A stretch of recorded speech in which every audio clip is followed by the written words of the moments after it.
Ngayon naman no, sa pinaskuhan karon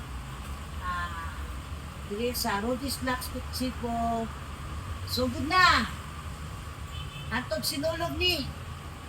Ang kuan, ang pinaskuhan. Kaya sa December 20 to sinulog kuhon. February. Wala mo taga, bata ganyan tanan. Kamot-amot ato mga baso. Nainay. Atag yung pinaskuhan. Salamat kay sa mga customer na ni ato karon ni ko lang yapon ako. Di ko kalimot sa inyo ha. Di ko kalimot sa inyo ha na pabalik ko sa kong bahala ginagmay, basta kanunay.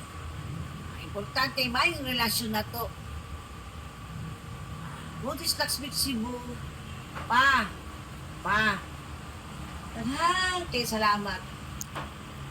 Pero na ko sa inyong mensahe atong December 1. Biyahe. Ano na kung paabot pa. Kata na kang sign. Sign sa kuwa.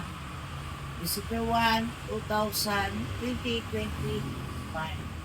Alas 3 sa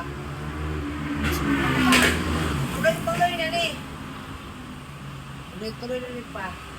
Kabayan tuloy pa sa kung pag-travel, sa pagbiyahe, sa pagpapaligyan susi, bahalang ginagmay ko at least kung sigido na kung karoon na focus na po sa pagpapaligyan o susi.